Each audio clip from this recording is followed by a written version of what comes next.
In the peaceful little town of Oakhaven lived a kind man named Thomas and his faithful dog Rusty, brown and white, with soft eyes full of trust.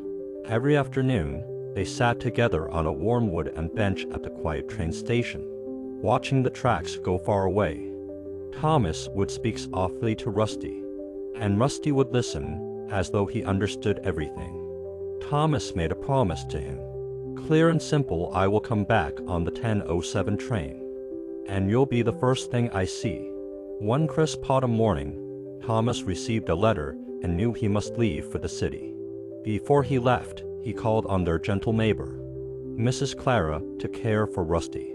He knelt, hugged his dog, and repeated, Rusty, wait for me there, I will return. Rusty did not bark or whine. Instead, he stood proudly beside Thomas, as if he understood every word.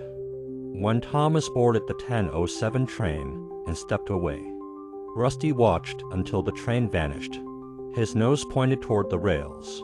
Mrs. Clara called him gently, but Rusty walked back to the exact spot by the bench and lay down, his eyes fixed on the place where Thomas had disappeared. That began Rusty's vigil. As the first year passed, Rusty rose every time a train came. He would lift his head, tail wagging, scanning faces of passengers, but no Thomas emerged. With each passing train, his tail drooped and he returned to his spot, lying quietly and faithfully. The villagers soon learned of him. They called him the Sentinel, a guard of memory and promise. Mrs. Clara made sure he had food, water, and shelter, but she never tried to move him too far from his chosen place. Years went by. The seasons changed in Oakhaven. The station was painted anew, and a fresh bench replaced the old one. But Rusty remained unmoved. In spring, petals fluttered. In summer, warm breezes drifted. Autumn brought red and gold leaves. Winter brought biting cold and snow. All along, Rusty stayed in the same spot, his muzzle growing grayer, his body slowing, but his heart never left. A terrible winter struck in the 4th year. Wind howled, snow piled high, and the station lights trembled against the storm.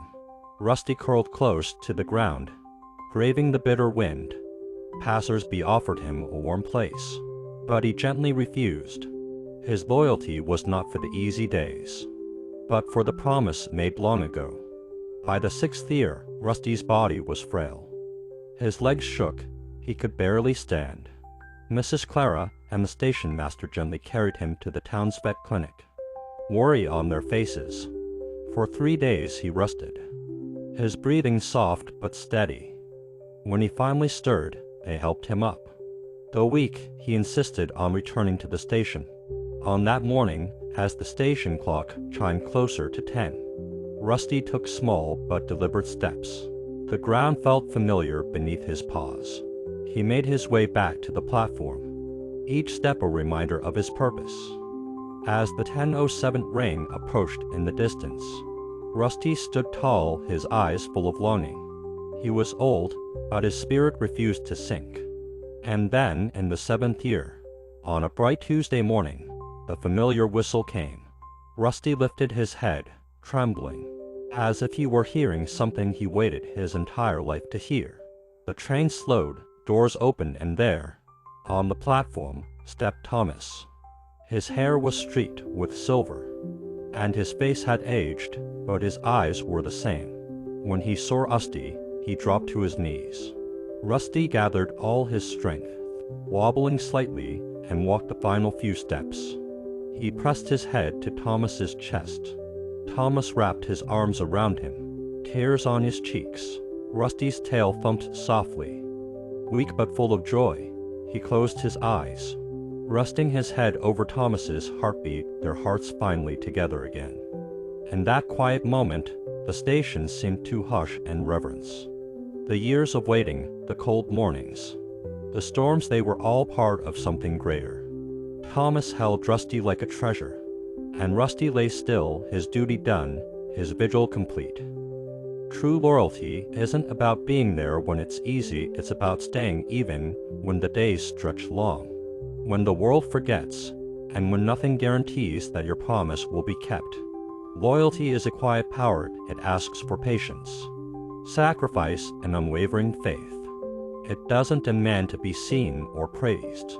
It simply waits, and in that waiting, in that steadfast heart, lies a bond that goes beyond words, a bond that proves the depth of love, the strength of character, and the beauty of a promise honored. When you commit with that kind of heart, you leave a legacy not just for the person or creature you love, but for yourself. Your loyalty becomes a living testament to what it means to keep your word, not because it's easy, but because it matters.